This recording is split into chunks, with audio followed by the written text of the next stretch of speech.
Hey, Lincoln Avenue. This is our third video on Christ-centered relationships, spiritual friendships, one of the core values of our church, and how that we want to cultivate and connect with people who we share Christ together. We share in the mission of the gospel together. And last week we talked about what do you do when your friends let you down, and got some great advice from the Apostle Paul, great example from the Apostle Paul.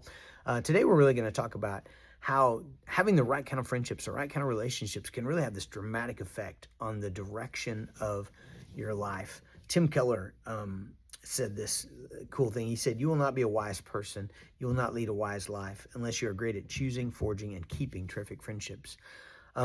I don't know that the phrase "you can pick your friends" is actually true, because I think there's more involved in that. But if you're an initiator, which I've been encouraging you in these videos to be an initiator, be like Paul, then I do think you have some choices about where you pour your efforts in to connecting with people. I know Proverbs 13:20 is a verse that I talk to you about with my kids, usually on the way to school. Proverbs 13:20 says, "He who walks with the wise becomes wise, but the companion of fools will suffer harm." Whenever I do premarital counseling, one of the first things we do the first day is we talk a bunch about, like, who are your friends?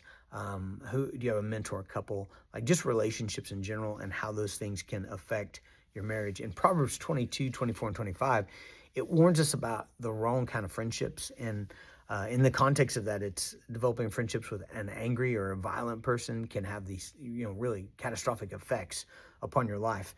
And we see just the bigness of that in several Old Testament stories. So Amnon and Jonabed is a great story, proving this point. It's not a great story, but it's proving this point. Amnon is the king's son. He's infatuated with this girl, and he feels like he can't pursue her.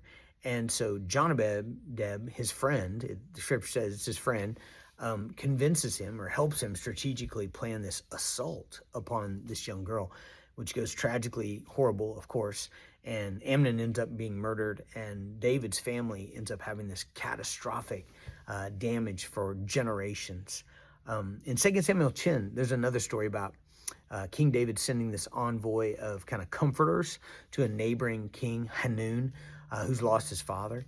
And David has good motives in that, but Hanun has lousy friends who convince him that David's motives are bad.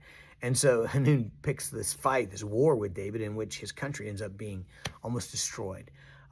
In 1 Kings 12, there's an interesting story about King Rehoboam, who's Solomon's son. He takes over the throne from Solomon, and as he takes over the throne, there's this big issue about taxation, and so the Rehoboam seeks counsel from the older men who are his dad's counselors, and they're all like, "Hey, here's what you need to do," right?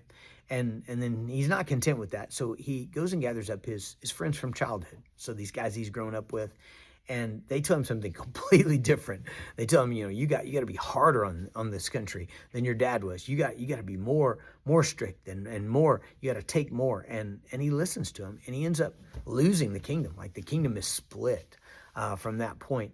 And so I think what we learn from those stories is that who your friends are really can have a dramatic impact upon your life. And so we should pray. We should pray for godly friendships. We should seek them out. We should be an initiator and connect, and just realize that having friends who love Jesus and love you and love the scriptures and love the truth is just such a great treasure. So seek it out, Lincoln.